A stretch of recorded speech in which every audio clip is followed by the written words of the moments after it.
Chapter 1. I am born. Whether I shall turn out to be the hero of my own life, or whether that station will be held by anyone else, these pages must show.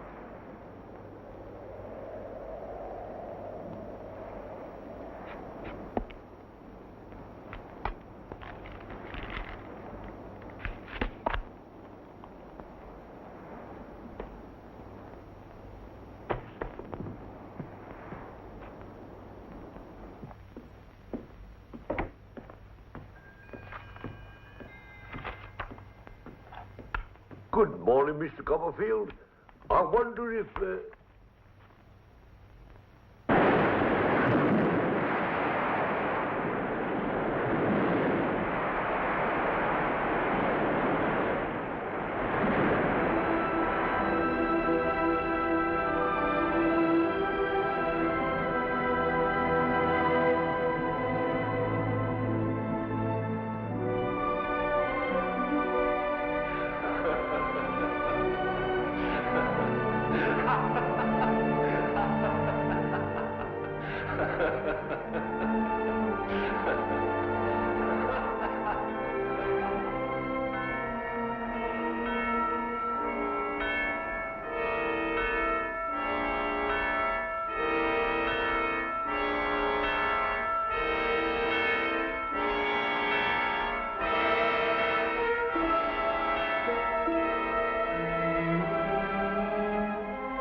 Whatever she's become, I'll find her.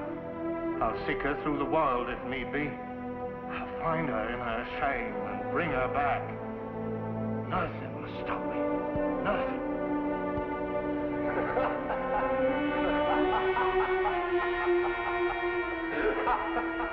I ain't afraid of the sea, Davy.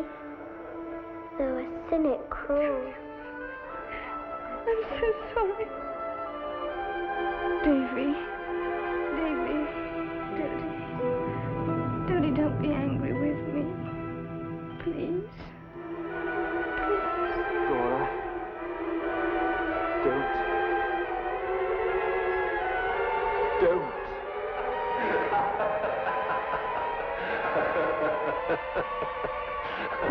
Think of me at my best, Davy. At my best. I didn't want you to know. It's no fault of yours, Master Davy. Mama. Oh, Davy. Mama is not very clever. Davy.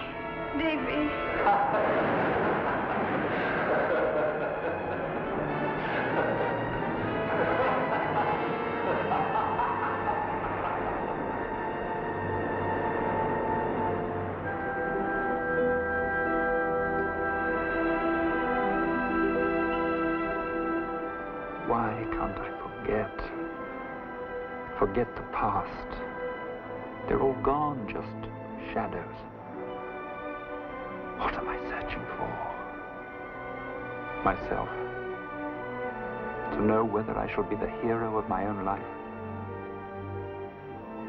Whether I shall turn out to be the hero of my own life. Whether I shall. Whether.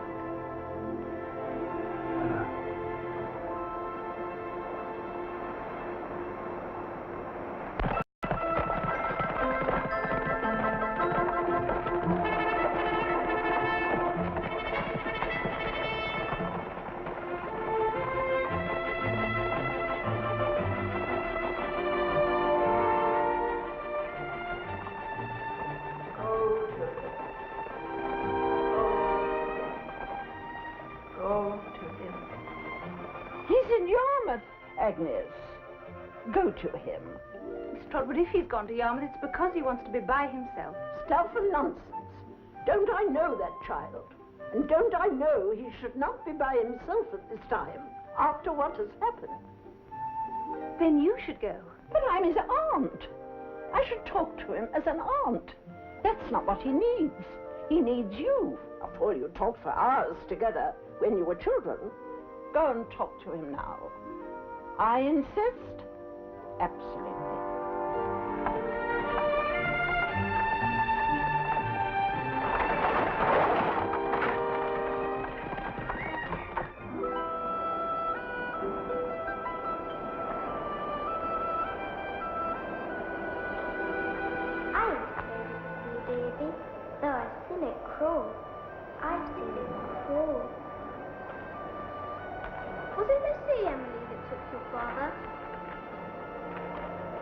Would you like to be a lady, Emily? Of course I would, but I'm an orphan, ain't I? I'm an orphan too, you know, Emily. Tain't so bad for you, Davy. You got no father, but you got a mamma. You got a mamma. You got a mamma. You got a mamma. You got a mamma. Say hello to your new father, Davy. This is Mr. Murdstone. And this is his sister, Miss Murdstone. She's going to live with us, too. If you like, Mrs. Copperfield, I could... Murdstone. She has a new name now. Mrs. Murdstone. If we need you, Peggotty, is it? We'll call you.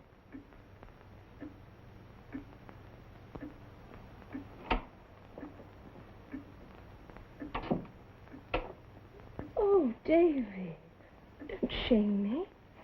My little man. Now, Clara, have you forgotten our little talk? Firmness. Firmness. Firmness is what is wanted. Boys grow with firmness. Grow. Davy and I will get along well enough. Won't we, Davy? Hmm?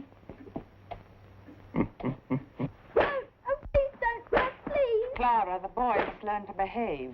Oh, no. Ow. Stop, please. Ow.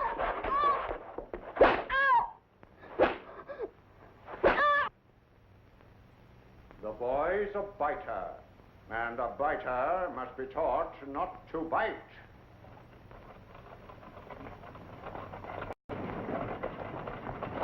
Peggotty. Davy. Oh, Davy. Oh, my precious. My own. Oh, there, my pet. Oh, Peggotty, I didn't think I'd see you. Oh, you don't think a certain party we both know could stop me saying goodbye to my own Davy, do you? Oh, there. School won't be so bad, Davy. Look what I brung you. Now, you get back on the cart, 'cause I must get back to the house. And I'll write to you, Davy. Though I ain't a scholar like you, I'll write to you often. And Peggotty. And I look after your mother. Now, don't you worry none.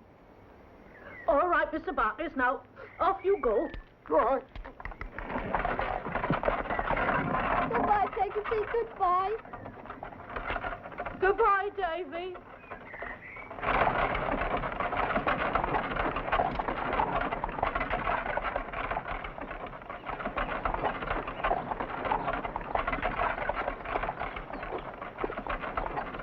She make 'em. Peggotty, sir. Uh-huh. Oh, yes, sir. She makes all our cakes. No, sweethearts. Sweetmeats, sir. Sweethearts. Ah, sweethearts. That there, Peggotty. Oh, no. Oh, no, sir.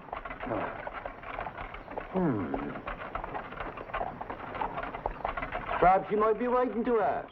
Oh, yes, sir. I certainly shall. In that case, perhaps you recollect to say, Barkis is willing. Barkis is willing? Ah, that's it. Barkis is willing. That's all. Why, yes, sir. Of course, sir. Barkis is willing. Huh. Thanks. What's your name, young fellow? Copperfield, sir. Any left? You're sure you want me to have it? Yes, sir. Good for you, Copperfield. I'm Steerforth. This is Traddles. Traddles, Copperfield.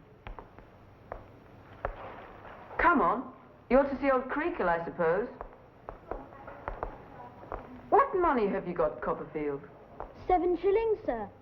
Perhaps I'd better take care of it. You're sure you want me to have it? Yes, sir.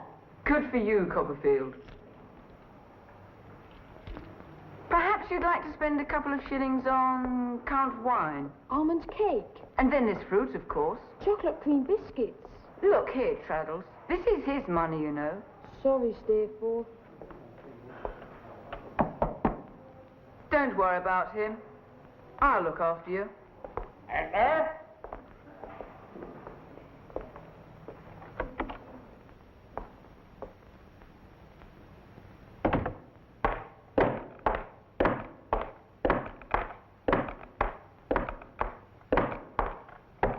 Who are you? Who are you? Copperfield, sir. Copperfield, Mr. Creakle. Ah, the Murdstone boy, the biter. We know how to deal with biters here. Approach me, boy.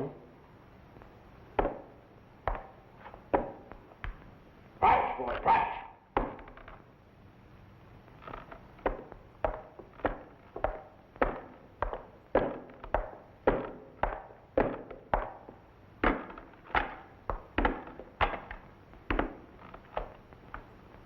Can you read, boy? Yes, sir. What does the card say then? Beware this dog. He bites. Have you got a dog, sir? Have I got... Has he got it?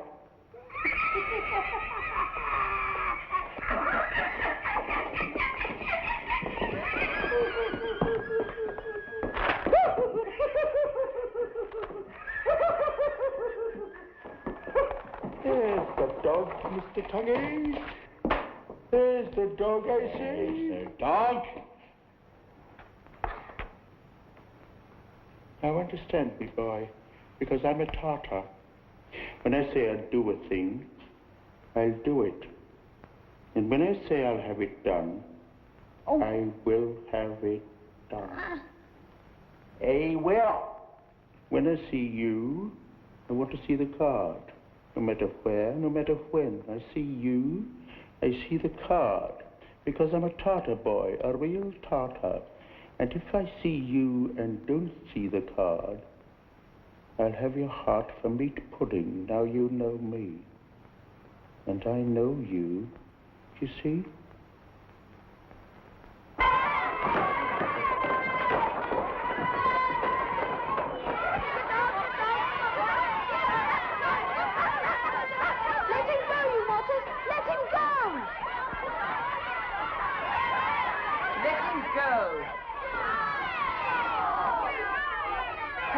Traddles. I think you've worn this long enough. You can't do that, Steerforth. Why not, Traddles? Mr. Creakle put it there. And I'm taking it off. Creakle!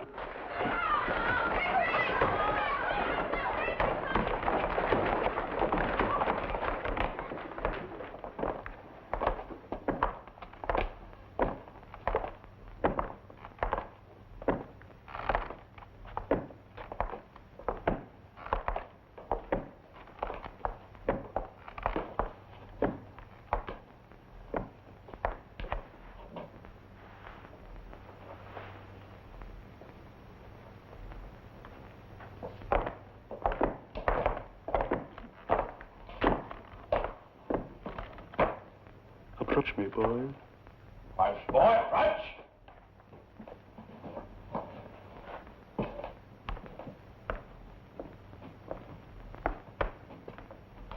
What am I, boy? A Tartar, sir. I see you. I see the card, remember? Where's the card? I took the liberty of removing it.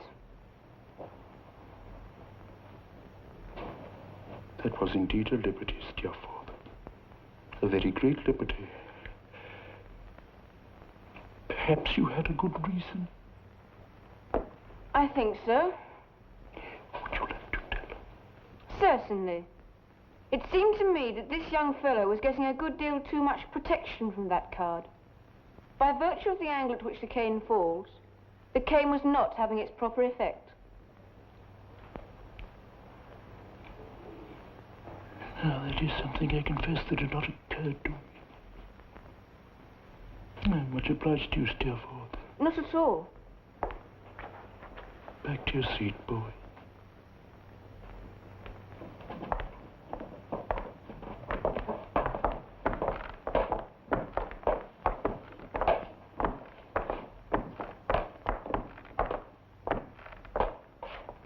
Lord is my shepherd this morning, Mr. Sharp.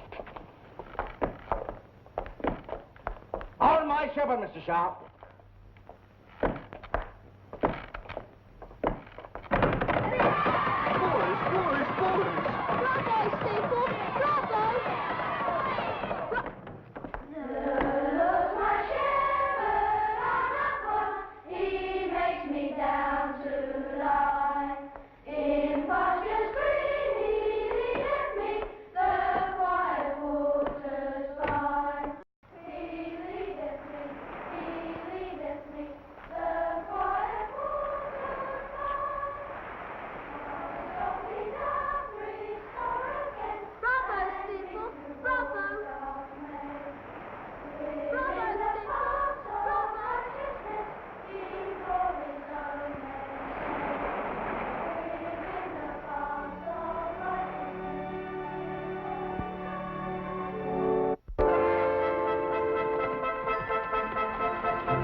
I've got another one, up there.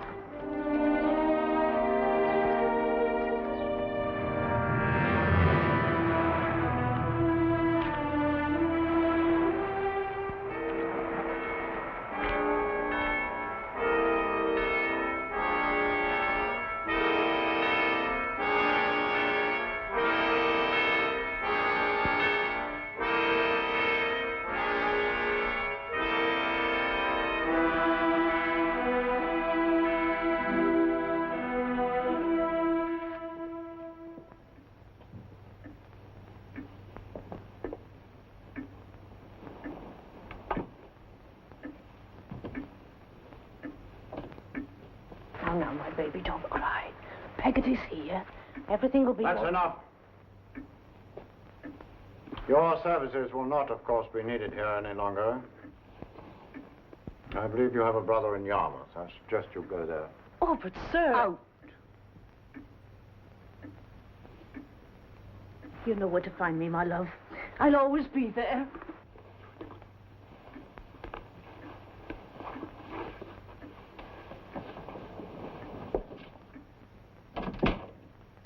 Come here.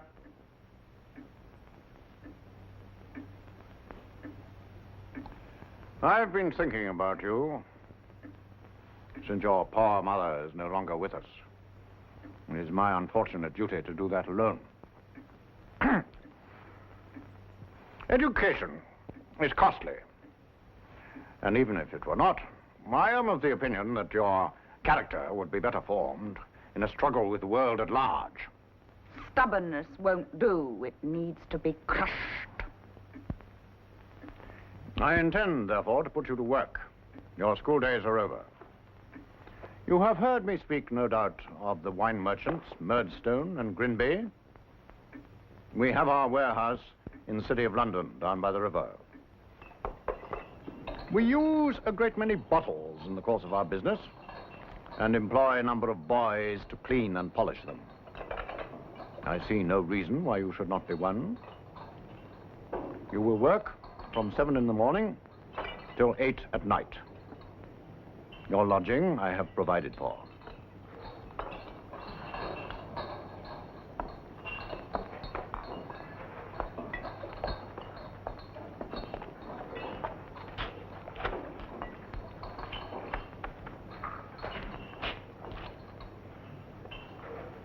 You sleep in your own time. This is Mr. Micawber. We're to lodge with him. Under the impression that your peregrinations in this metropolis have not as yet been extensive, allow me to assist you in penetrating this modern Babylon as far as my residence in the City Road. In short, I shall be happy to show you the way. And that, my dear Copperfield, is the rule I have lived by in the proverbial nutshell. Annual income £20. Annual expenditure £19, 19 shillings and 6 pence. Result, happiness. Annual income £20, annual expenditure £20 and 6 pence. Result, misery. And so, my dear Copperfield. Master Copperfield, I cannot disguise the fact that Mr. Micawber's affairs have come to a crisis. Apart from the heel of a Dutch cheese, which is not adapted to the needs of a young family, there is not a thing to eat in the hall. Oh, come, my dear, I'm sure if we all look, something will turn up. Something always will turn up, you know.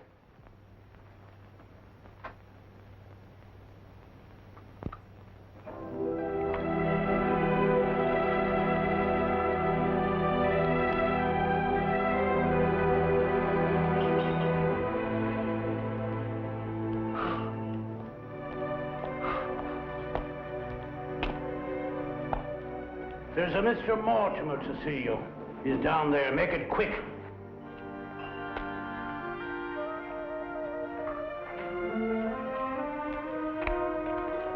Mr. Mortimer, sir. Mr. Micawber. My dear Copperfield, the penetration of your vision is unnerving. But why the disguise? I'm being hunted, my dear friend, hunted by that most savage of all creatures, the creditor, your guilt. My dear young friend, at present, and until something turns up which I'm hourly expecting, I've nothing to bestow but advice. I've heard you speak of your great aunt in Dover. My advice is, seek her out. My dear friend. Farewell.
Betsy.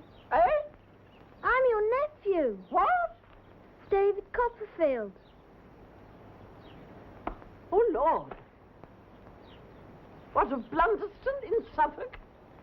The one that should have been a girl, called Betsy, Trotwood, Copperfield and wasn't? Yes, Aunt, and I've run away.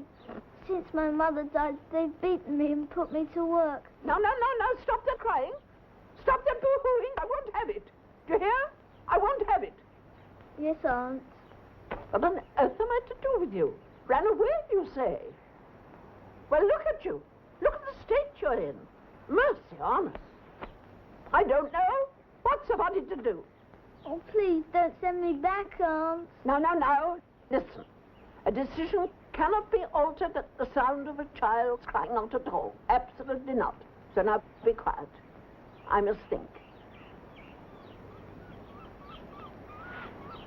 Mr. Dick! Mr. Dick will advise us. That man's mind is a miracle of clarity. Mr. Dick, you've heard me mention David Trotwood Copperfield. Oh, to be sure, David. Cop. Well, this is he. And he's done a pretty bit of mischief. He's run away. Because that's the kind of foolishness that any boy might do. Now, the question I want to put to you is, what am I to do with him? Do with him? Do with him? Now, I shall ask you for some very sound advice. This is a very serious matter. But if I were you, I should wash him. Ah, Mr. Dickens is all right. That man's mind is a miracle. Now, Trot, for that's what I shall call you, Trotwood Copperfield from now on. Into the house, off with your clothes. Janet, heat the bath.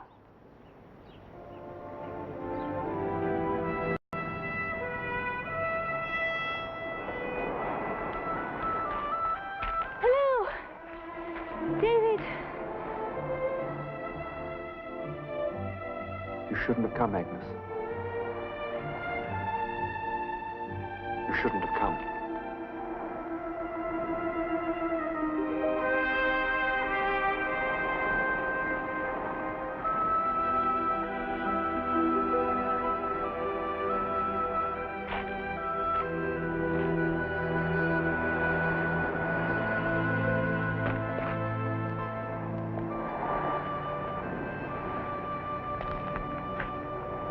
How is my aunt? She's well. And Mr. Dick? Still flying his kite. Oh, Agnes, I have missed you all. I truly have. Well, your aunt wonders why, when you're back in England, you've not been home. It's 3 years since you went away. Going home is no solution.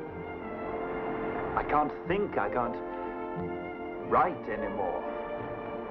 David, you know, you can't go on blaming yourself for everything. The past, for Steerforth and for Dora.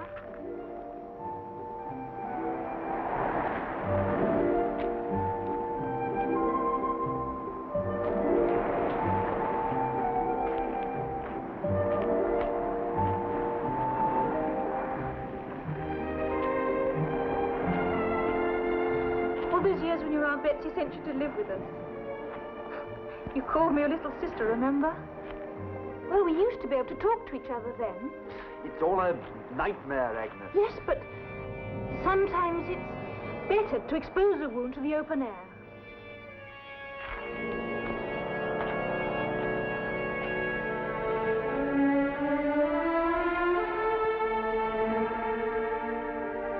The Peggotty's houseboat.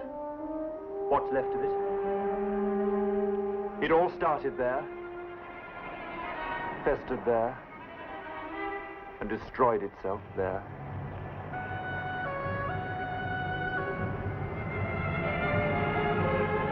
You'll love the Peggottys, Steerforth. They're good, kind, simple folk, and they don't pretend to be anything else. Oh, I dare say their skins are rougher than their natures. Well, come on, let's see these paragons of virtue. Steerforth?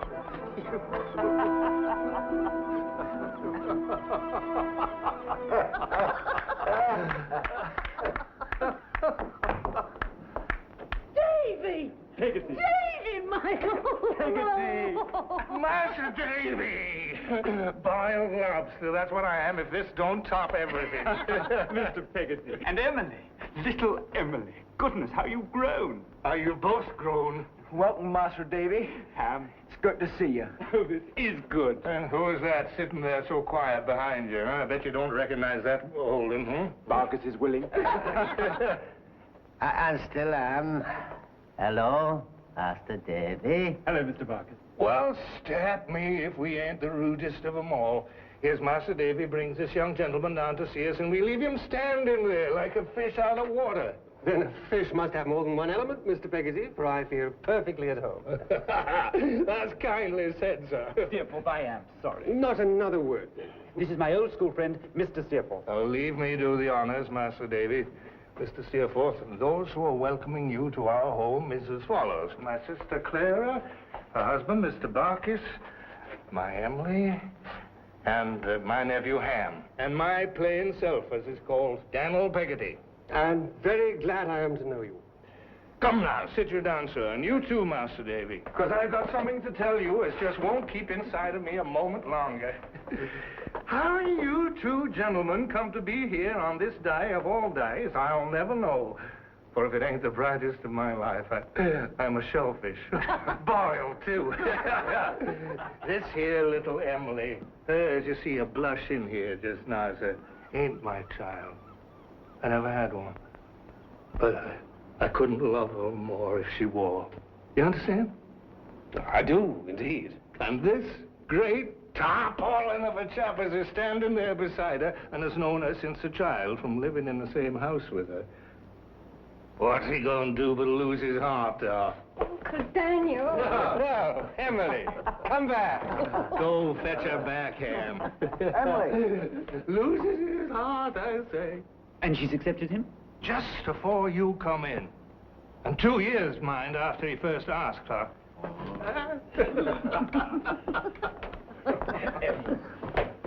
Emily, I'm delighted. We couldn't have come at a better time. Mr. Peggotty, I couldn't be more happy for you. I don't know how long I may live or how soon I may die, Master Davy. Oh, Daniel, stop talking so gloomy. Nevertheless, 'tis true. I could capsize any night in a gale of wind. And if I could see the town lights shining for the last time over the rollers as I couldn't make no head against, I'd go down quieter for thinking there's a man ashore who's iron true to my Emily, and no wrong can touch her while he lives. Mr. Peggotty, you're a thoroughly good fellow and deserve to be as happy as you are today. That's my hand. Oh. Ham, my boy, I give you joy. There's my hand on that, too. Thank you, sir. She's more to me than ever I can say. I love her true. There ain't a man in all the land or sailing on the sea could love her more. I can see that. And I can see she's worth it. Emily, I wish you joy. Thank you. And what is this I happen to have in my pocket? Why, it's nothing less than a full flask of French brandy, which, if the ladies will permit, we gentlemen will split between us. Bravo, Steerforth. I'll fetch the glasses, Davy. There's biscuits in the tin. I'll get them down. God bless you, Emily. It's what I always wanted, but never dared hope for. I can rest happy now, knowing that no matter what happens to me, no harm shall come to my Emily. None.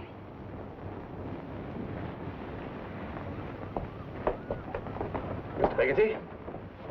Ah, baby. I give you a toast. To the happy couple. May they live long and multiply. There, Steerforth. Have you ever seen such simple goodness? Oh, engaging enough, I agree. He's a chuckle-headed fellow for a girl, though, isn't he? Eh? Steerforth. You joke about everything, but I know it's without malice. There really is a goodness in you, Davy. I wish to heaven there were in all of us.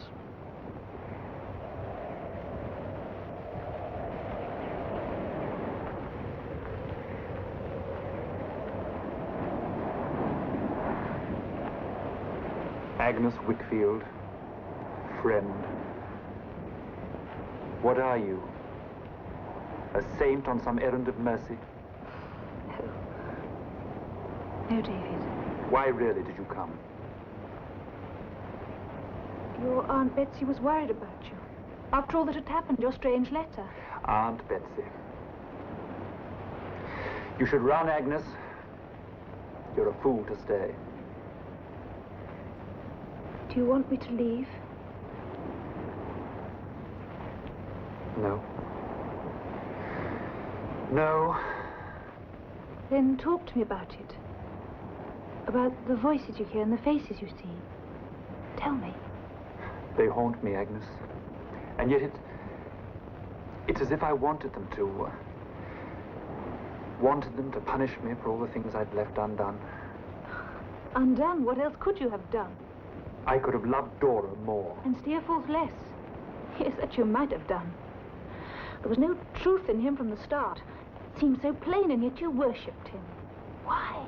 You should have seen him at school. He was like a king. He was a good angel. He was your bad angel.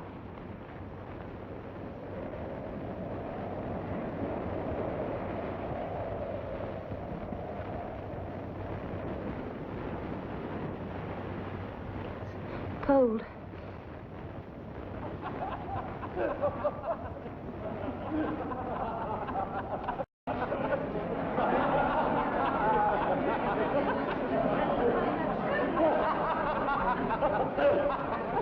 You are all right, dear. You're absolutely splendid. My friend, I think you are both quite drunk. I am led to astray. Beautiful. The whole world seems to be going round and round. Well, it is going round and round, you have. Ridiculous. But I never noticed it before. Nor the amount of my wine that you have both consumed.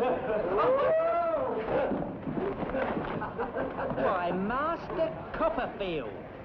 What a pleasure and a privilege to see you once again, sir. I should have called say Mister, but the other comes so natural. Agnes. Oh, bless me. Agnes. I think you should go home, David. Yeah, absolutely. First, allow me to present two trusty companions from my school days. Mr. James Steerforth and Mr. Tommy Traddles. Gentlemen, I would like you to meet my oldest and dearest friend, Miss Agnes Wickfield. Her father, Mr. Wickfield, and their clerk, Uriah Heep. Oh, what an unforgettable evening this has become, Master Copperfield. And what a prophet you have proved yourself to be. Beg your pardon. Who'd have thought it likely, sir? Certainly not an humble person like myself. Pray don't keep us in such suspense, Mr. Heep. Mr. Heep refers to the fact that I discussed this morning making him a partner. A partner? Don't you recall Master Copperfield saying to me once, years ago, that this might happen if I applied myself to work?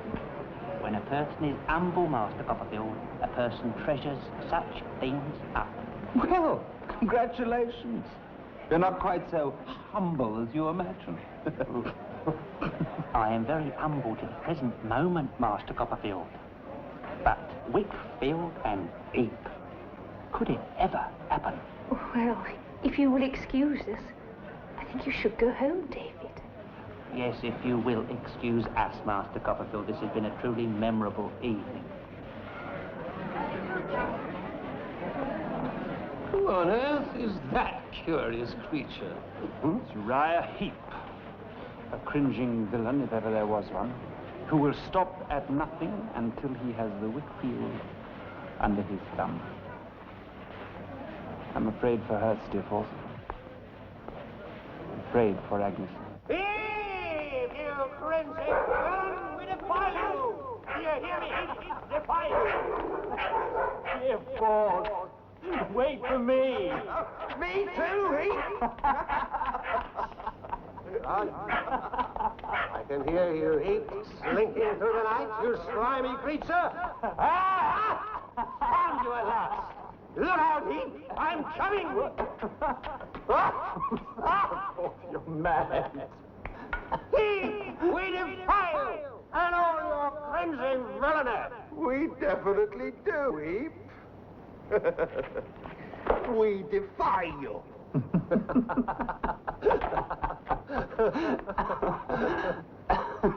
Where would that be without you, Steerforth? At home, in bed, decently sober and decently sleeping. Promise me this, Davy. If something should ever separate us, you'll think of me at my best. Promise me.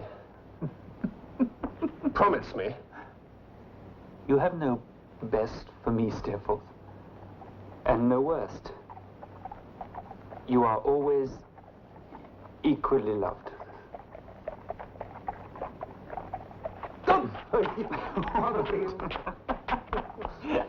Show yourself, Heep!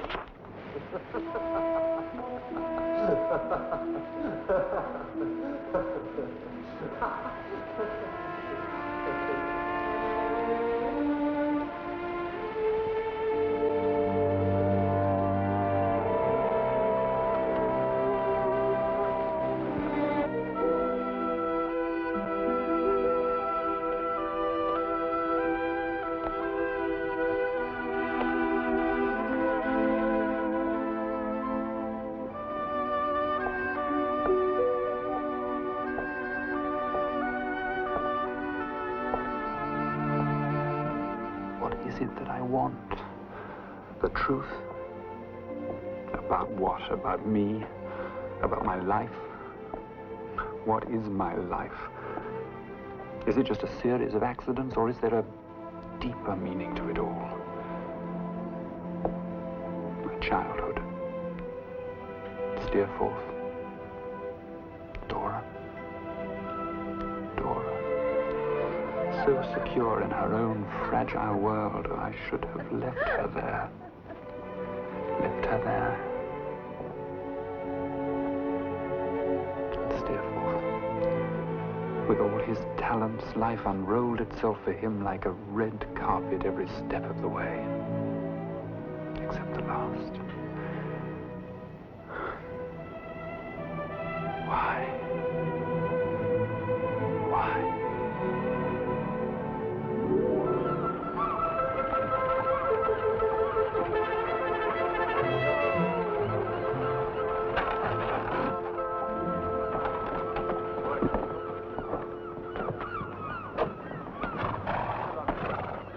Goodbye. Goodbye.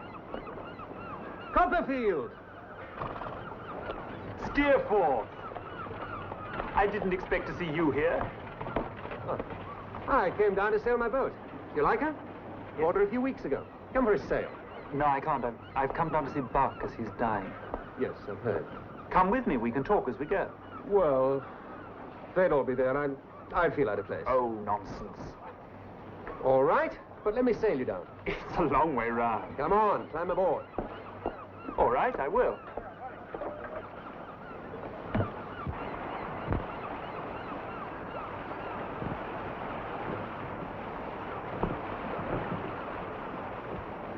You come down here often? Yes. I've taken a fancy to this place. I didn't know you had this passion for the sea. It's an Englishman's birthright, Davy. I've just discovered it. You should come down more often. I have to work. My apprenticeship cost my aunt a lot of money. You're far too responsible, Davy, even for a budding proctor. Life is there for the taking, you know? Hold that.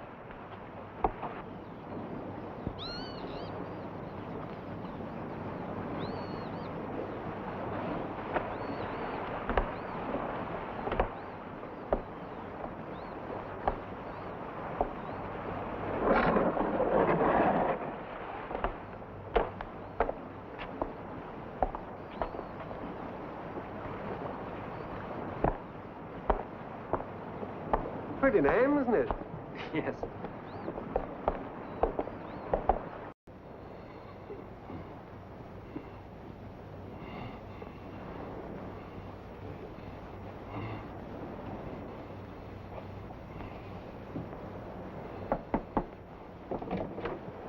Master Davy, well, it's good of you to come. Good of you to come all this way. And you too, sir. Come in, come in. How is he? He'll be going out with the tide. With the tide?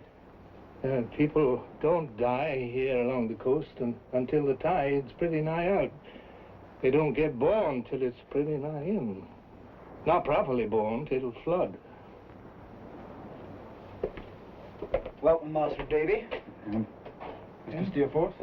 Emily, look who's come to cheer us up.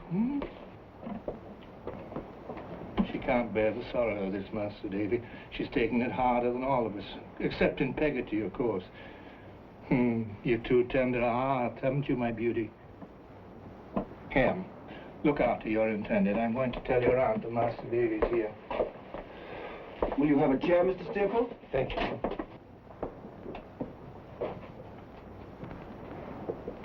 Peggotty said in her letter that you've had to postpone the wedding. No. Still, we got the rest of our lives ahead of us. Seems little enough to do out of respect to them that's coming to the end of theirs. She also said that you've taken a very nice little house. It is nice, Master Davy. If you'll allow us while you're here, we'd like to show it to you. I'd like that. Davy. Davy. Peggotty, I am sorry. I'm so glad you could come. If he comes round, it'd cheer him up to see you. My Barkis always admire you, Davy. Look, Mr. Steerforth came down with me. Oh, that's good of you, Mr. Steerforth. My sympathies, Peggotty. Thank you, sir. Thank you. I think we should all go in now. Won't you come with us, Emily? Please. I don't want to see him. Emily! Oh, there, child. You stay here. I understand. She'll remember him as he used to be. It's best that way. I'll wait here.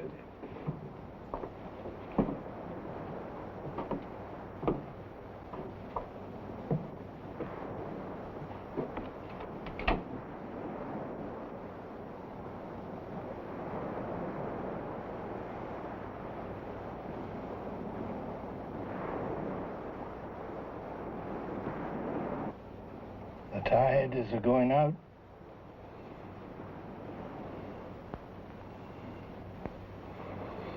Barkis, my dear.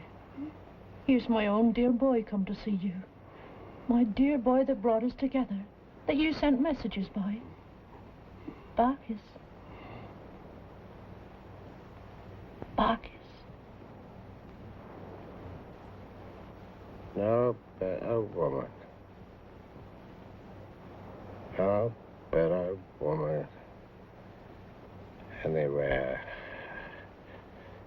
Claire Peggotty. Barkis. There's the name. Barkis. Look, Master Davy's come down to see you.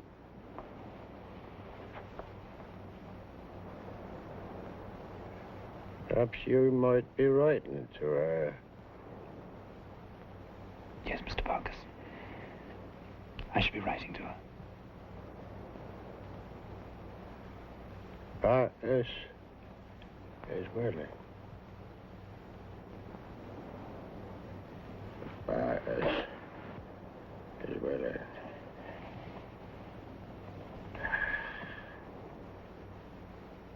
They're both of them going out fast. Him and the tide.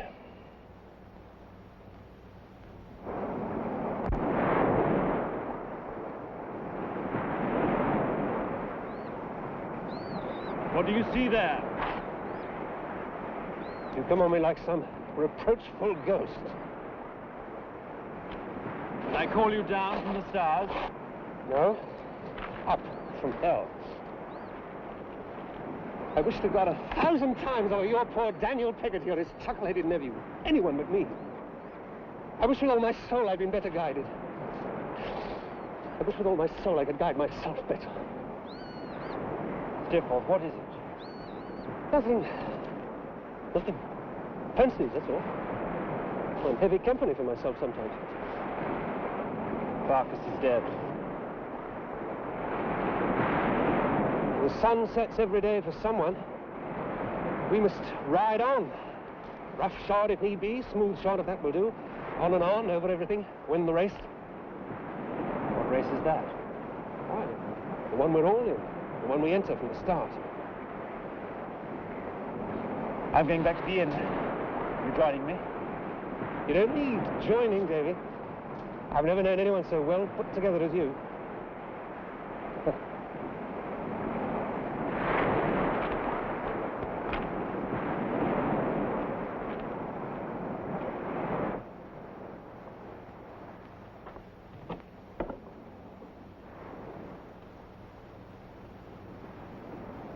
He did well for you, Peggotty. He left you well provided for. He was always so tight with money. I can see now why he was. And I used to quarrel with him something terrible over it. You done your duty by him and he knowed it. And he done his by you. And that's as it should be. Where's Emily? She's mentioned in the will. I can't start without her. Oh, she'll be here shortly. You're wondering what that's for, eh, Davy? Why, I puts that candle in the window for our little Emily. You see, the path there's not overlight. You worry too much about her. You may be right, but I always done it, and I don't doubt I'll go on so. Even when she's wed? Oh, when she's wed, that's different, but I tell you something, Master David, like as not, I'll still go on putting that candle in the window and pretend that I'm expecting her. Here she is. Where's Emily? Master Davy? Will you come outside a minute? Got something I want to show you.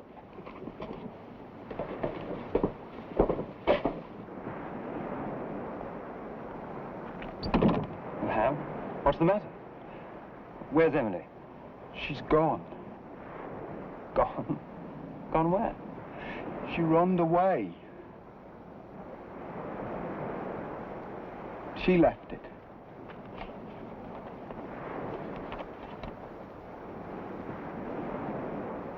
What am I going to tell him, Master Davy? How am I going to tell him? Things old Barkis collected.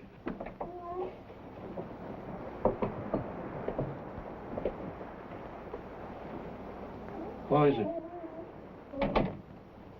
What's happened? She's gone, Mr. Peggotty. She's run away.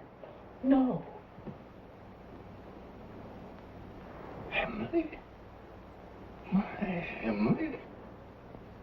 Davy, perhaps she's just gone to a friend. Perhaps. Read it. Read it to me.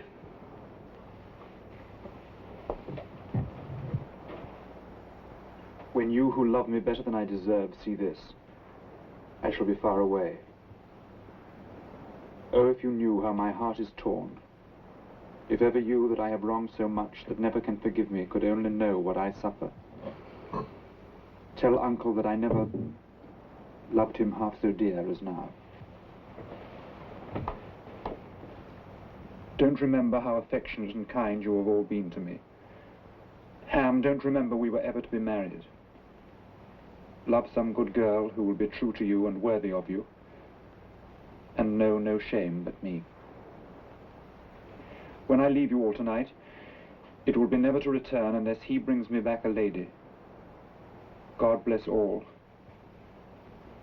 My last tears, my last thanks for Uncle. Oh, God. Who is it?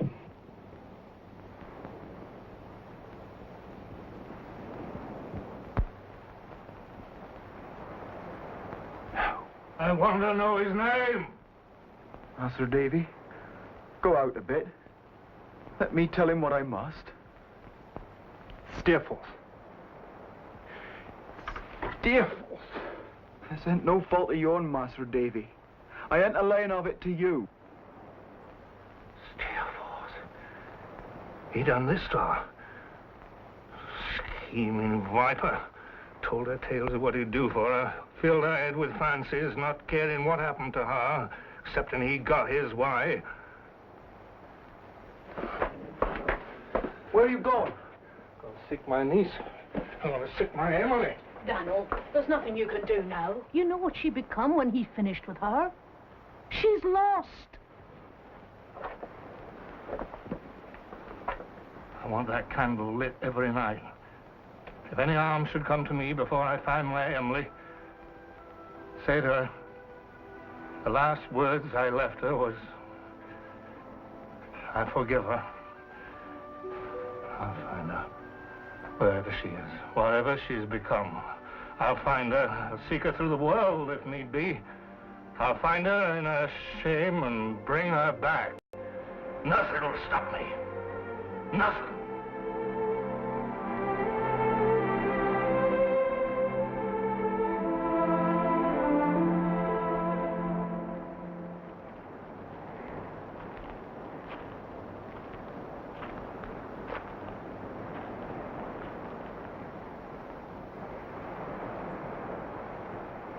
Trotwood, if he's gone to Yarmouth, it's because he wants to be by himself. Stuff and nonsense, child. Don't I know that? And don't I know he shouldn't be by himself after all that's happened? I cannot go. I can't leave my pupils, my school. Besides, it's clear from his letter that he wants to be left alone. We should respect that. Yes, it's a pity he's not a girl. Be much more inclined to do as he's told and come home. As a matter of fact, he should have been a girl. His mother distinctly led me to expect that he would be a girl. If he'd been a girl, none of this would have happened. Dear Miss Trotwood, he's himself, David Copperfield, whom we both love as a friend. Nonsense. Nonsense. Yes. Yes. I have hoped all these years he'd think of me differently. But he doesn't, and I've come to terms with it, and now it doesn't hurt anymore. But it's cost me, Miss Trotwood, it's cost me. And I've no wish to start paying all over again. Well, in that case, go as a friend. Go for my sake. You should not be alone this time, Agnes. Should not. I love the sea. Its challenge is constant. It makes no demands. It asks nothing of you. You can just stand and watch it. And then in the end, your spirit moves in sympathy with it.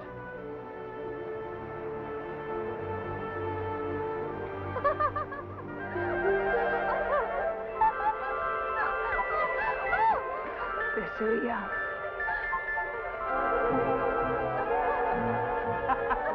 Dora! Dora!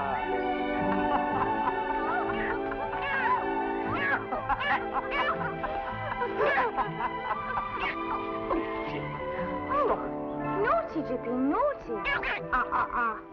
This is Mr. Copperfield. We like Mr. Copperfield. Dora, do you really? Yes. Jippy's very fond of you, aren't you, Jippy? Or at least he was until he sat next to that awful Miss Kit this afternoon. But I couldn't avoid it. You could see that, surely, couldn't you? Nasty Miss Kit. She doesn't like us, does she, Jippy? But I thought she was a very good friend of yours. I can't stand her. Dora. Dora, couldn't you just put Jip down for a moment? Oh, poor Jippy. I think he doesn't like you, Jip. Oh, I do, really. I do. It's just that Oh, Dora, just put him down for a minute. I must talk with you.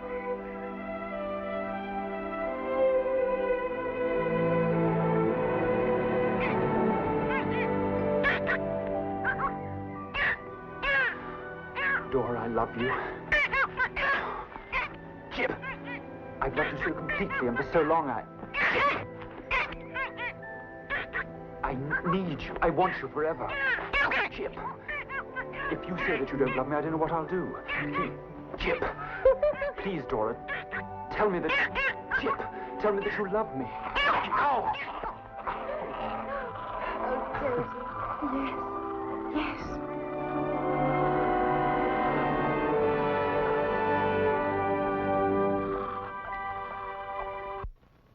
This time, Traddles. Are you really studying law? Absolutely. And you're getting married, young Copperfield? Yes. Splendid. This is where I live. Thieves! Robbers! Oh dear, more trouble. I know your kind. Well, there's no more milk until you pay up. Lively nights. Micawber! Oh! Micawber! No! Have I done this? Leave me, my love, leave me. Let me write finish to that miserable book of life they call Wilkins Micawber. My love, if your creditors will not give you time, they must take the consequences. What's happening? Blood cannot be obtained from a stone, Mr. Traddles. Neither can anything on account be obtained at present from Mr. Micawber. Mr. Micawber? It's David Copperfield. Is it possible? Why, once more, behold, Copperfield, friend of my youth, companion of my earlier days. Master Copperfield? Copperfield. Mrs. Micawber, good heavens, you know each other. Traddles should be living here of all places. How are you both? You find us, my dear friend, in the very best of health. Not entirely, my love. Mrs. Micawber refers, I'm happy to say, to a probable addition to the infantine group. My dear Copperfield will, of course, be joining us for dinner. My love, join us, he may.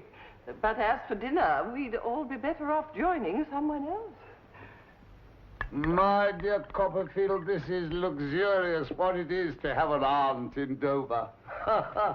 Your style of living reminds me of my bachelor days, which brings me to my 5th toast of the evening, to your approaching connubial bliss. Not before time. To learn that your life is about to be sanctified by the influence of woman in the lofty character of wife completes my euphoria. In short, I am delighted. To the happy couple. The happy couple. The happy couple. May they live long and be always united. Mrs. Micawber, another glass. A thimbleful, Mr. Traddles. Not since I lived with dear Papa have I had the opportunity of sampling so fine a vintage.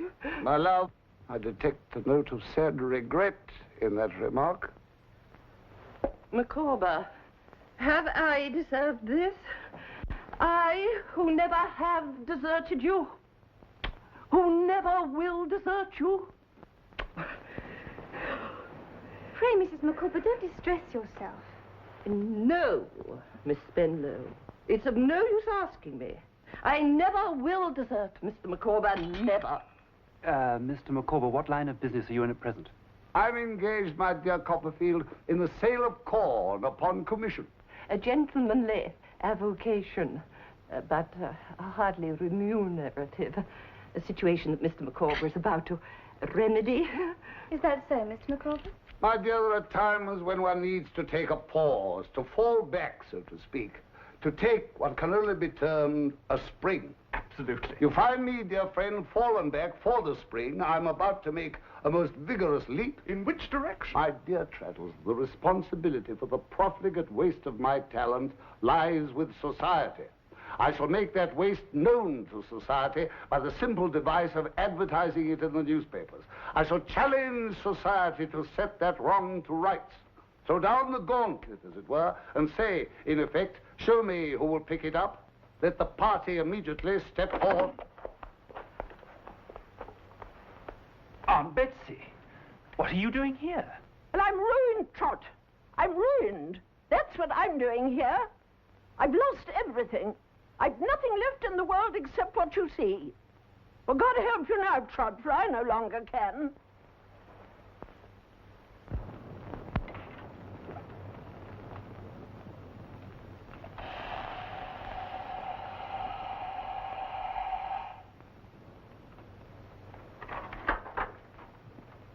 Are you sure, Aunt, that you'll not have wine? You always do.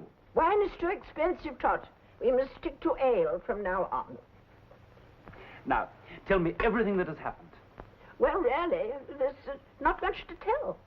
As you know, all my money was invested for me by Agnes's father. When he took that writhing creature, Heep, into the firm, nothing seemed to go right. They made a mess of everything, including my money.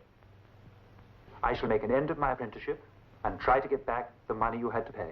Trot, if you do that, it will be the end between us. But, Aunt, it was such a lot of money. My dear child, if I've any object in life at all, it is to see you set up. I'm bent on it. And so is Mr. Dick. Aren't you, Mr. Dick?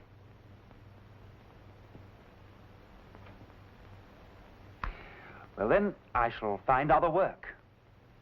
We will not starve, I promise you. Oh, goodness, Trot.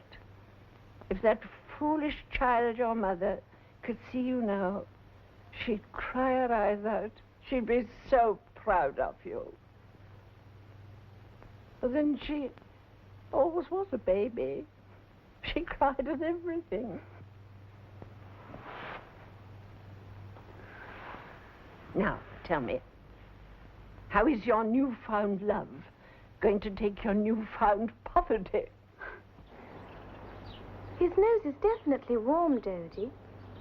I think he's sickening for something. Dora, my love, you haven't answered my question. But how can you ask me anything so foolish? Could I love a beggar? But I am one. Oh, don't be so silly, Dodie. I'll set Jip on you. Go on, Jip. Bite him. Listen, my sweet. If you're going to talk about being poor and working hard... But I am poor. Do you mean that Jip can't have his mutton chop every day? Well... Oh, Dodie, he must have his mutton chop every day. Very well. He'll have his mutton chop every day, even if it means that I have the bones. May I suggest something? Yes, but don't be practical. I have to be, sweetheart. I don't want to alarm you, but perseverance and strength of character will be of great help to us. I don't understand what you're trying to say, Dodie. Now do take Jip and be agreeable. Well, Jip, it looks as though you're going to have to provide us with all your old bones.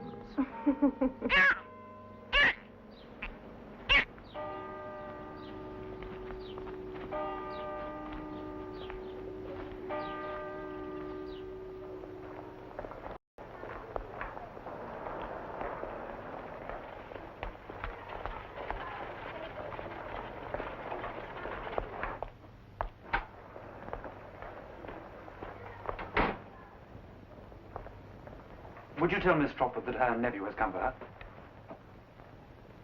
Mr. Micawber, what on earth are you doing here? My dear Copperfield, I've hardly been expecting you since the arrival of that gracious lady, your aunt, who is comfortably installed inside. But are you working here in Canterbury? I am, sir, in the capacity of confidential clerk to Mr. Uriah Heep. Oh. Well, I'm blessed. So society took up the challenge after all. How's the family? Mrs. Micawber and I have moved into the older house of Uriah Heep, that gentleman now being installed in the house of the Wickfields. And how do you like law? Oh, the mind is not allowed to soar to any exaggerated extent. Still, the law is a great pursuit, and Heep has been generous. I would not have thought it. I speak as I find, of course, as I've found him ever ready to lend a sympathetic ear to that legacy of pecuniary embarrassments that accompanied us here. Oh, this is a pleasure and a privilege, Master Copperfield. I should say Mr. Copperfield, but I know you'll excuse the habit I've got into, sir. How are you, Uriah? All the better for being asked, Master Copperfield. You needn't wait, Micawber. They expect you at the courts to pick up documents.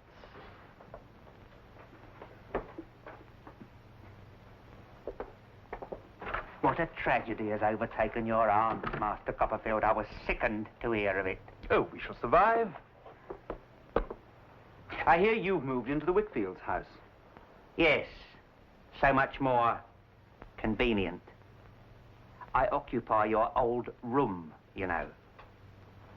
All stratagems are fair in love, sir. Love to be near the object of one's affection, sir. Even the humblest of us may aspire to. You don't seriously imagine that Miss Wickfield... Oh, no, sir, not seriously imagine. I'm far too humble for that, but seriously hope, sir. Why not? Miss Agnes is very grateful for what I've been able to do for her father. Oh, is she? For I am hopeful I have been the instrument of good to Mr. Wickfield. Oh, what a worthy man he is, Master Copperfield, but how imprudent he has been. Wickfield, imprudent, you... If anyone else had been in my place these past few years, he'd have had Mr. Wickfield under his thumb. Under his thumb. Ah, Trot, there you are. Well, this sorry business is concluded. I'm as poor as I thought. Now, let us be on our way. Oh, Miss Trotwood, what an absolute delight and a privilege and pleasure. Just take it will you keep still. Don't be galvanic, sir.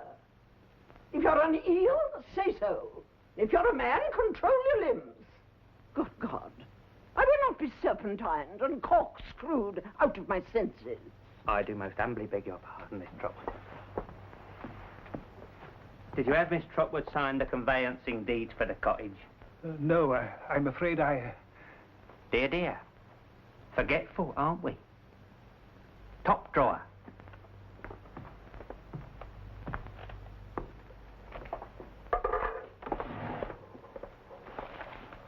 Yes? What's this I hear from Heep? That man has evil intentions. Oh, let's not talk of him. Tell me about you. About me. Agnes, I'm in love. I'm in love with the most wonderful girl in the world. Who is she?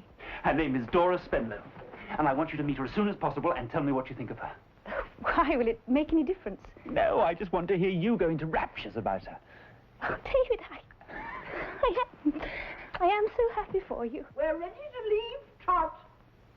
Yes, I'm just coming.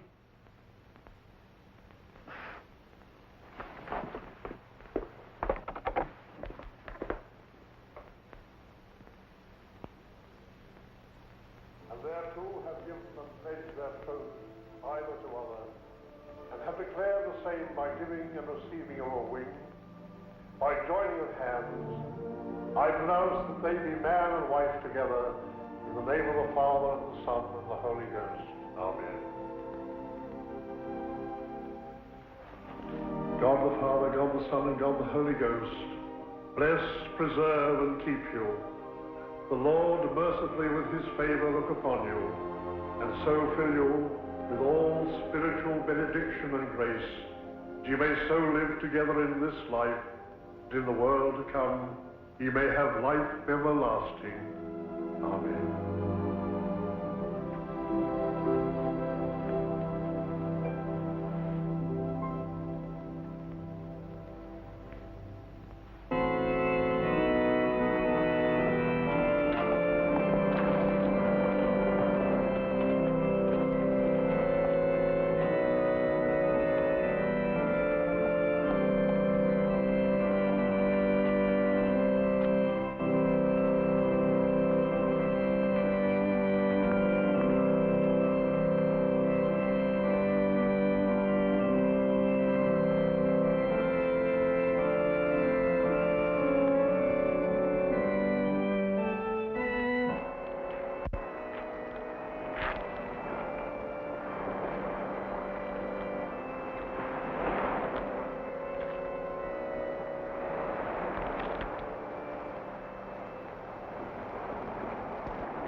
Evening, sir. Evening, Porter.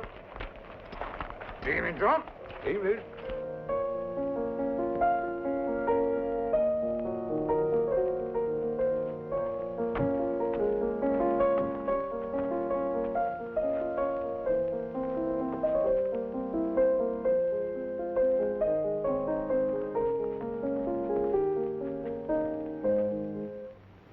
Agnes? Wonderful. You're the last person that I expected to see here. Well, I had occasion to be in Norwich on a case this morning and decided to return to London by way of Yarmouth. Miss Trotwood told me that you and David were here. It's so good to see you. Well, where is our distinguished author? He went out for some fresh air. Oh, well, you'll certainly find it out there. Miss Trotwood showed me his letter. I wish there was something I could do. I heard from him while he was in Switzerland, but I'd hoped his trip abroad would help him forget, but... Steerforth, Dora. It all seems to have happened such a long time ago. How hard this must be for you. I start feeling sorry for myself now. Nothing will be accomplished except more tears. And there's been enough of those.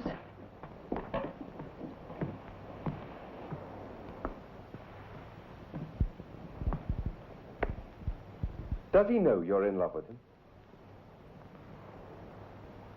I've known you both a long time, you know. You are in love with him, aren't you? He's such a fool. Traddles, he's so alone.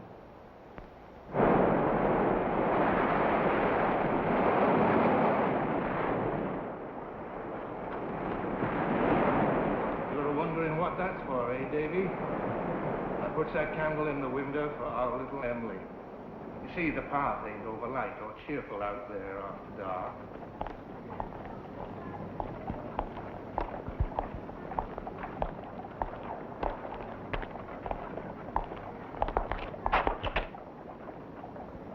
Master Davy, this is you? Mr. Peggotty! I've been a long way, Master Davy. A long way. It'd take too long to tell you all the places I've been. But right through France, down as far as Italy. I curse the day I took him to Yarmouth. I shall never forgive myself. One thing I can tell you, though. She's no longer with him. You mean she's left him? Well, as far as I can make out, he left her, which don't surprise you or me. Poor Emily. Anyway, losing track of him, I traveled home. But I found a letter waiting for me at Yarmouth from some place in the south of France. There was money in it. Money he'd left her, for she had none. And a note begging for forgiveness and saying she'd never come home.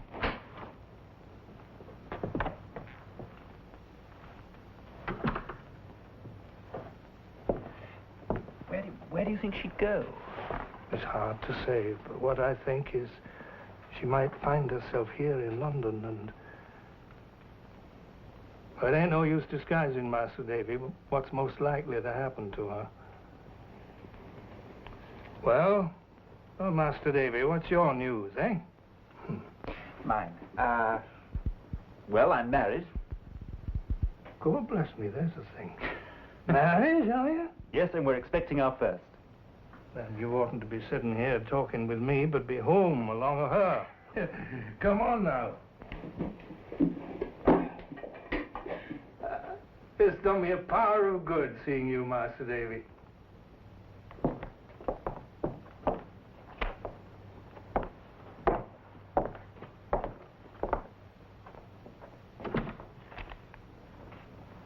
Goodbye, Davy.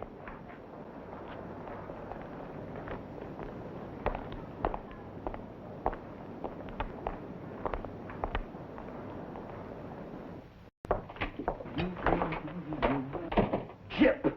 What did you get off that table? Get off!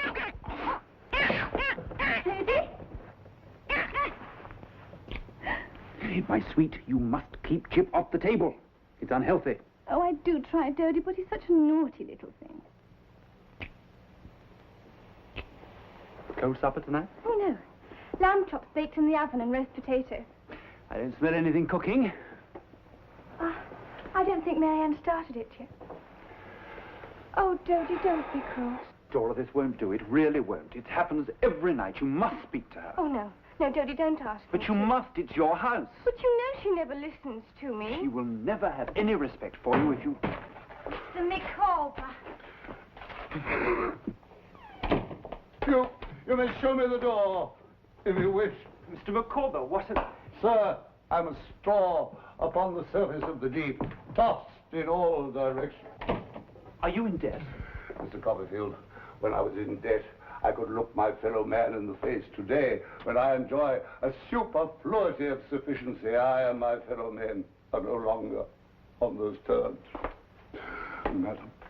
Mr. Micawber, I hope that Mrs. Micawber and the family are well. I hope so, ma'am, for since Mrs. Micawber will no longer speak to me, I've no more news of her than you have. Mr. Micawber, what exactly is the matter? Villainy is the matter. Baseness, deception, fraud, conspiracy are the matter, and the name of the whole atrocious mess is Heep. Heep? But I don't understand. I thought you were doing so well there. Too well, sir. But I'll lead this life no longer. I'm a wretched creature, cut off from my dearest friends. Give me back my wife, sir. Give me back my friends. Give me back my peace of mind. My dear friend. No, no. I put my hand in no man's hand till I have blown to fragments that detestable serpent, Heep. Forgot what's most important. Be prepared, sir. Prepared for what? An instant summons, sir, from me to you, sir, to the offices of Wickfield and Heep, sir. But when? Next week, next month, next year. But the time will come, No, Mr. never fear. McCall, please, you will stay and eat with us, of course. Dora, tell Mary Ann to put another chop in the oven. Dodie, there isn't one. Well, then tell her to carve some cold bacon. Don't tell me that there are no cold meats in the house. My dear Copperfield, I'll partake of no man's hospitality till I have moved Vesuvius to eruption on that abandoned rascal, Heep! 2 miserable chops. Is that all we've got in this house? I didn't know he was coming. You've embarrassed and humiliated me. You told me not to waste. Can't you use your common sense? Are you totally incapable of doing anything? Yes. Yes, I am. I'm incapable. I'm useless and girlish, but that pleased you once. You love me for it.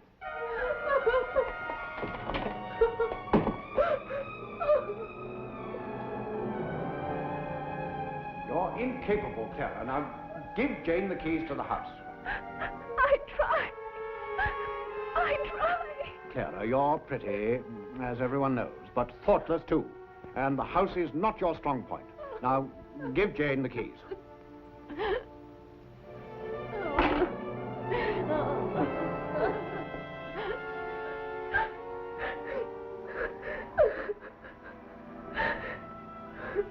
Forgive me, love. Forgive me. Oh, Dodie.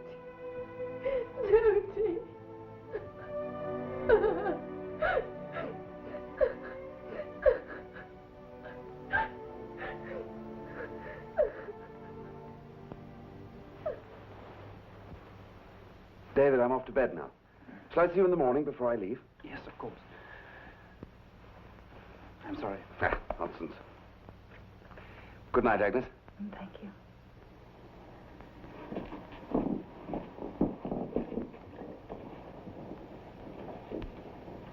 I hope I didn't seem rude. He understood.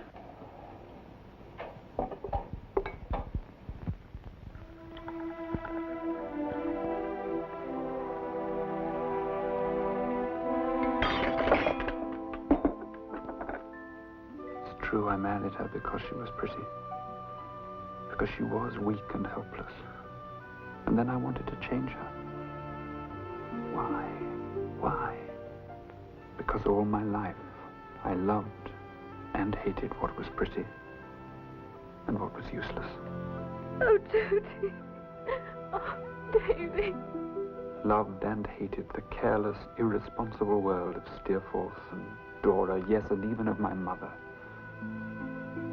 Desired it, yet despised it.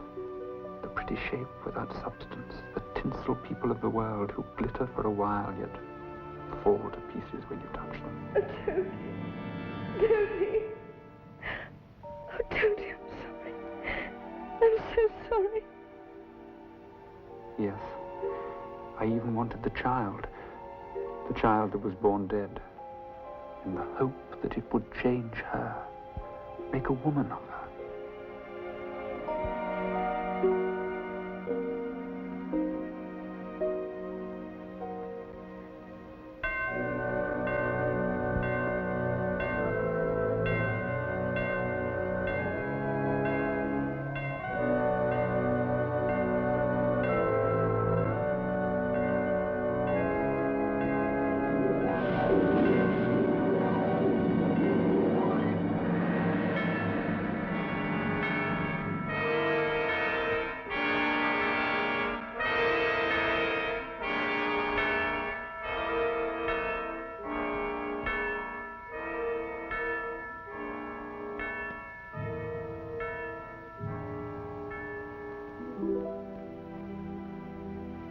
Dodie, if you don't go to Canterbury, I'll set check on you.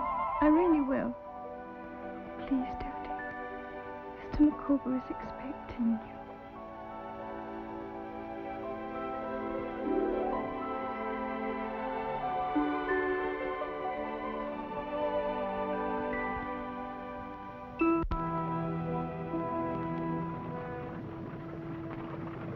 shouldn't have left her. She isn't strong enough. She wanted you to go, Trot. It gave her pleasure.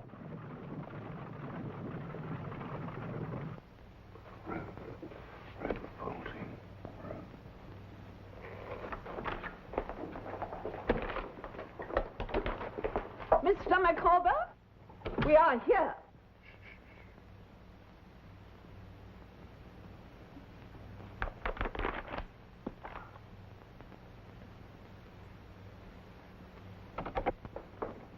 Miss Trotwood, Miss Agnes Wickfield, Mr. David Copperfield, Mr. Thomas Traddles, and Mr. Dick. Oh, this is indeed an unexpected pleasure, Master Copperfield. I hope to see you well, sir. And Miss Trotwood, I am honoured, ma'am. As I remember, this used to be Mr. Wickfield's office. Things have changed in this office, Miss Trotwood, since I was an humble clerk. But I am not changed. No, sir. You seem to be pretty constant to the promise of your youth. If that's any comfort to you. Oh, thank you, Miss Trotwood. This is a pleasure, is it not, Miss Agnes? You needn't wait, Micawber. And how is Mrs. Copperfield? We have been alarmed by reports of her poor health. Micawber, did you hear me tell you not to wait? I did. Then why do you wait? Because I, in short, choose.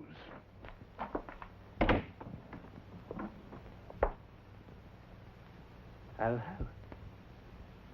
I see. This is a conspiracy. You have met here by appointment. Mr. Micawber, I think you may proceed. So you've got your little spies in the office then, have you, Copperfield? Well, you know, conspiracy is an offence in law. We know the law well enough, Mr. Heep. Proceed, Mr. Micawber. Appearing before you to denounce the most consummate villain that has ever existed, I ask no consideration for myself. None. Give me that. Approach again, infamy, and if your head be human, I'll break it. Come on, then. Come on.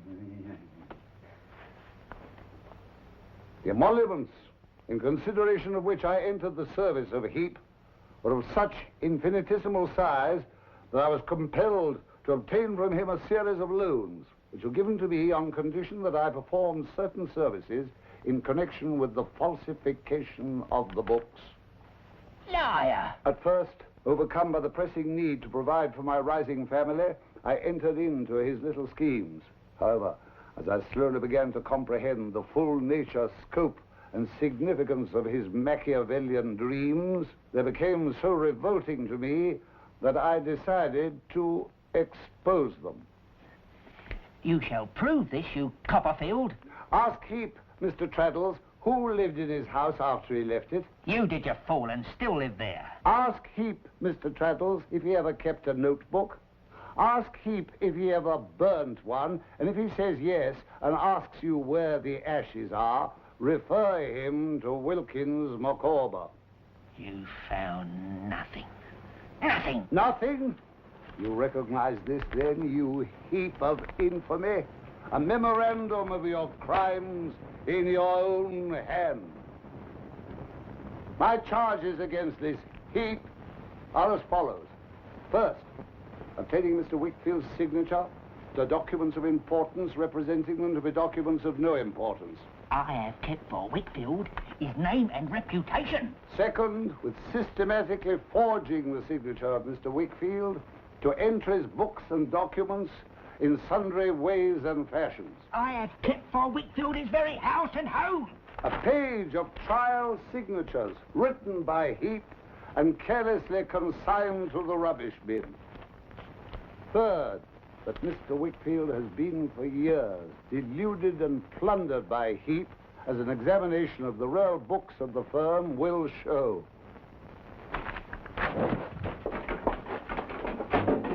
They have gone. They are. Some thief has stolen them. I did, and posted them to T. Traddles, barrister at law, 3 days ago. Heep, you will make restitution to the last farthing, to Miss Trotwood, Mr. Wickfield, and others. All books and papers will remain in our possession, and you will keep to your room until they've been thoroughly examined. Has that Copperfield no tongue? I won't do it! Copperfield, step round to the guild hall and bring back 2 officers.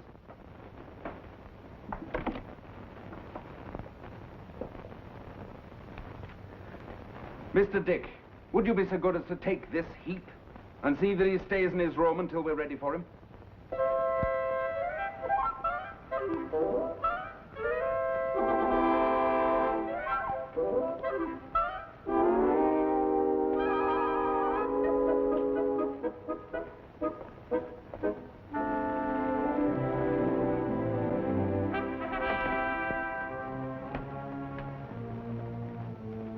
You have never liked me, Copperfield, as I have liked you. You've always been against me.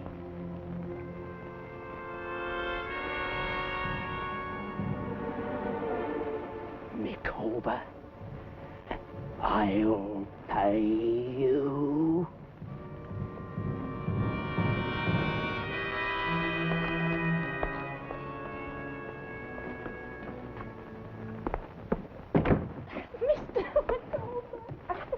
There, congratulations, sir. Over here. Lamb Thank you, young Copperfield. Oh, Mr. Micawber, how can we ever thank you? The cloud has passed from my mind, ma'am, and that is my thanks. I am restored to my fellow creatures, and that is my thanks. If Mrs. Micawber and I will once again tread the endless path of pecuniary involvement, makes me almost lightheaded. Welcome poverty, welcome misery. Tell me, Mr. Micawber, have you never thought of emigration? Emigration, ma'am. Yes, just starting life afresh. Say, in Australia. Madam, it was the dream of my youth, the fallacious aspiration of my riper years. But without capital, what can be done? You've done so much for us, we can do a little for you. If you could provide a loan, say on my notes of hand. Could, can, and shall, Mr. Micawber. My dear Copperfield, I entertain the conviction that upon that distant shore, something of an extraordinary nature will turn up.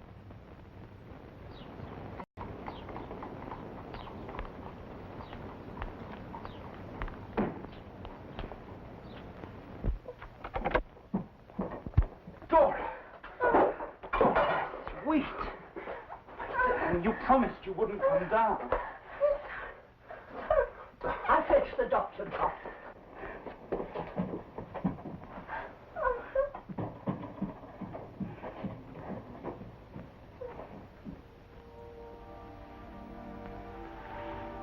Don't be angry with me. I'm angry, my angel. I just blame myself for having left you. I'm sorry you married me. We've been happy, Dora, happy. I have. And I tried, Dodie. I really tried. Even with the baby, you wanted it so. Don't. Oh, but sometimes I used to think it would have been better. And we just loved us one girl. No. No. Dodie. Oh, my poor boy cried.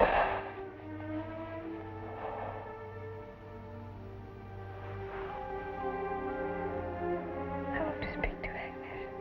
Will you ask her to come? And when she comes, I want to speak to her alone, quite alone. What's it?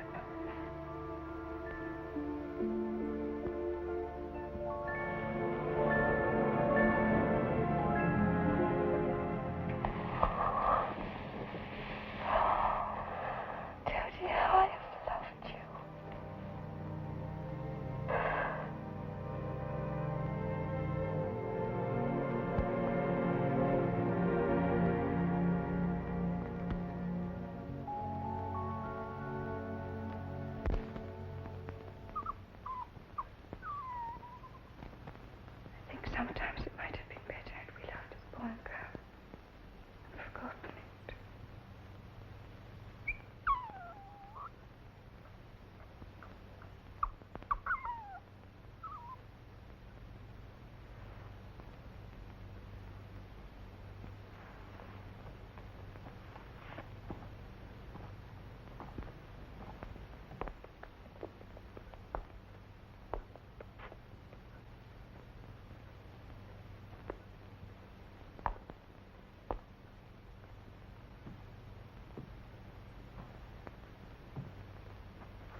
No. I should have valued her for the qualities she had, not those she didn't have. Oh, God forgive me for that, because I loved her. And I still do. How is the pattern of our lives made, Agnes? That some must be forever turning sorrow into strength, while others simply begin with joy. Steerforth. Oh, Dora. Yes, Dora. Mention Dora and Steerforth together. Yes. Thought you were her friend. Oh, David, of course I was her friend. I know your life has been hard, but you are what you are because of it. Oh, talk of Steerforth's gifts, talents, but you have a greater gift. You have the gift for life, survival, for always rising, never going under. Put Steerforth and Dora together because they were both children. Their lives were easy, effortless, thoughtless, flawed through and through because they were weak and never hardened properly. Now, David, listen to me, please. The best steel must go through the fire. You make Dora's death sound like a matter for quiet celebration. No.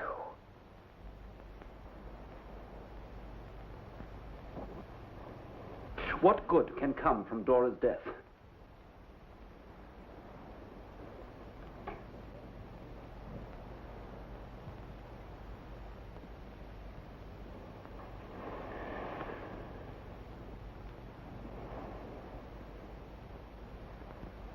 What good can possibly come from Dora's death?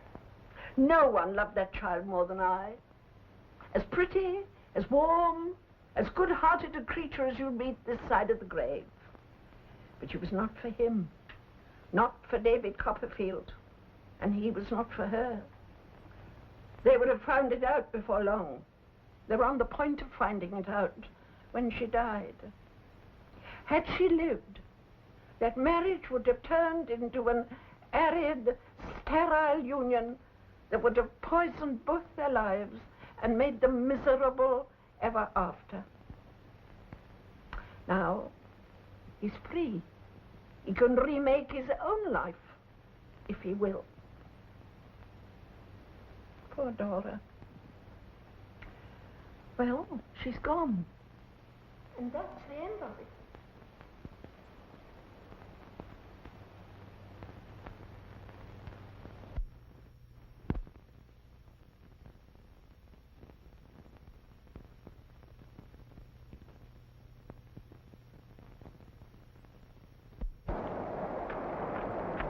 Goodbye, sir. Safe journey, ma'am.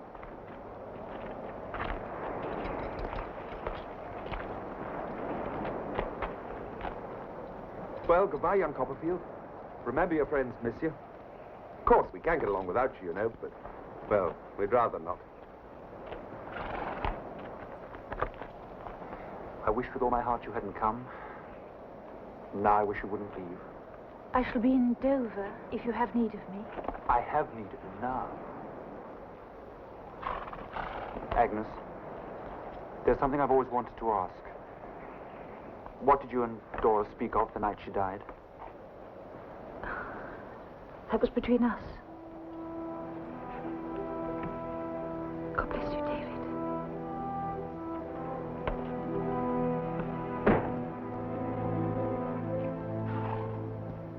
Get up there.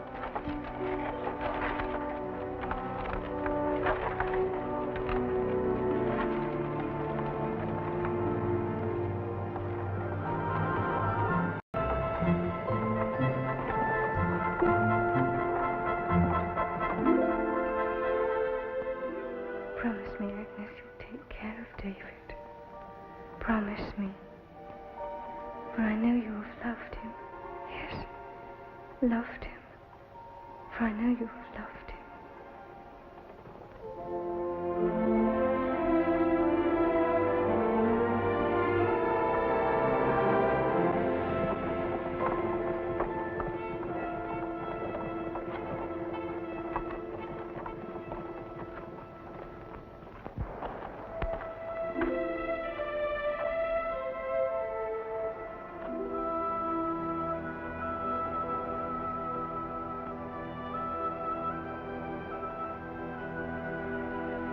alone again.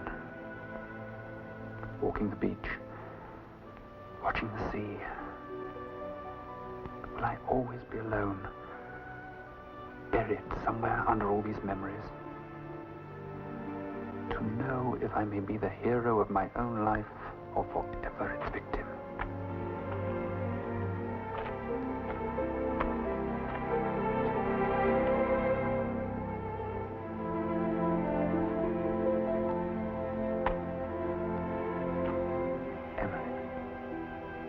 Little Emily, life was no kinder to you.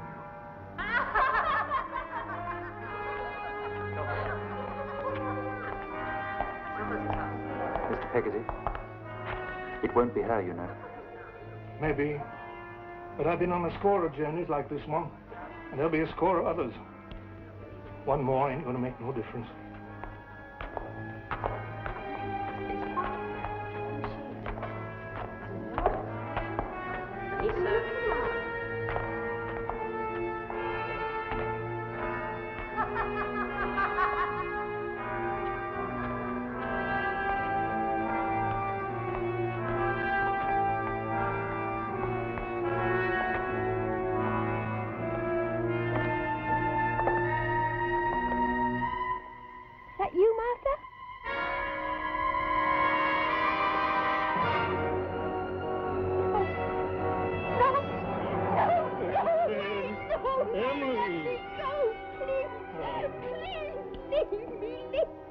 My little one.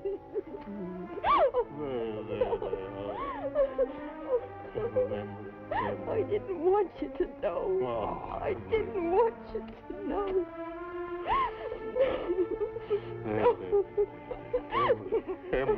Emily, don't cry.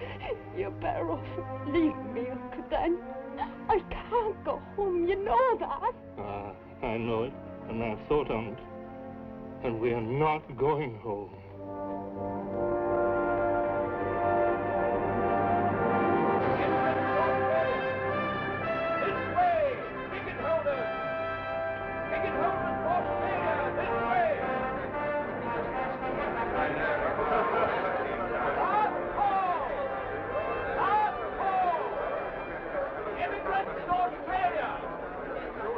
It seems the moment has arrived, my dear. Are you ready?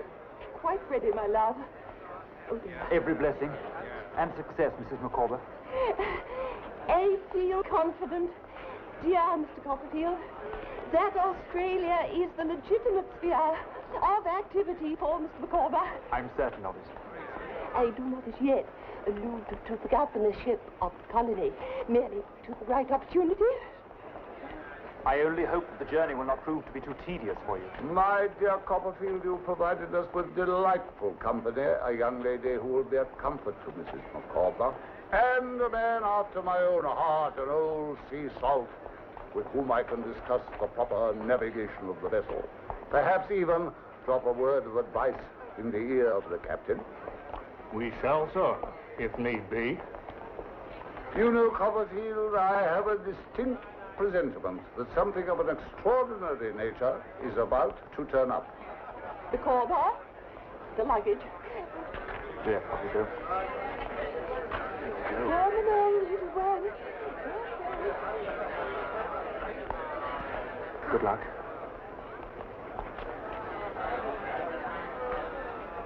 Watch out for Mr. Micawber, won't you? Don't you worry. He's going to be all right. We all are.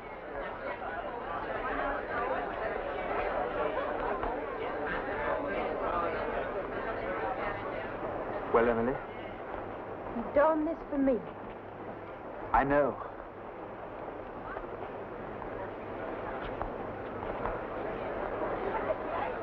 It's for Ham. Asking him to forgive me. He already has. I'll take it down to Yarmouth for him. You know that Steerforth's been seen in London. They say he's asking for you. By all accounts, he's in a desperate mood. For all the wrong he did you, I think he truly loved you.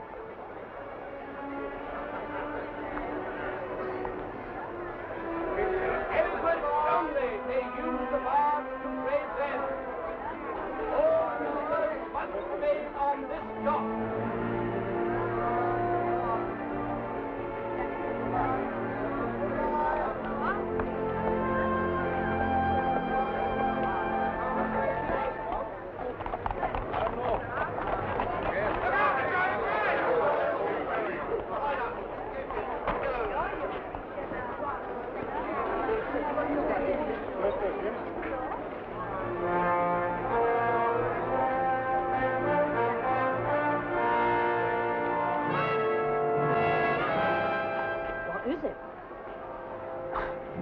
Just for a moment, I thought it was...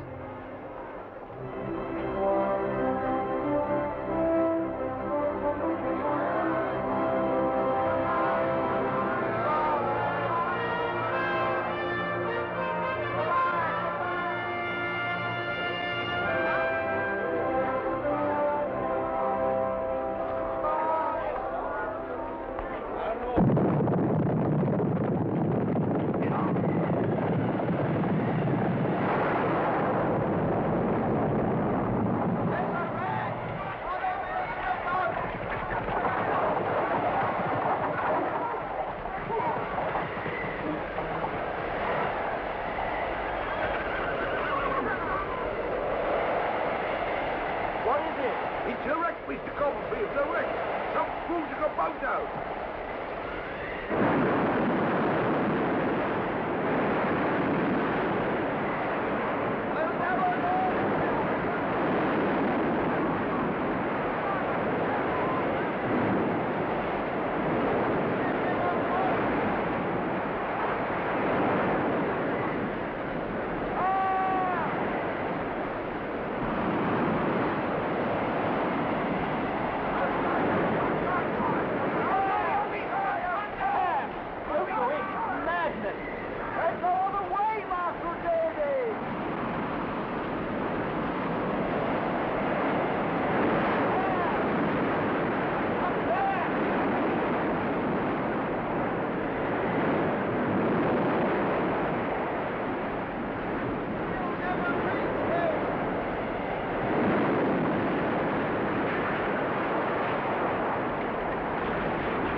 Anything, Steerforth, you could have done anything.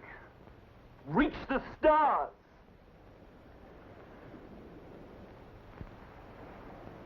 Waste. Waste.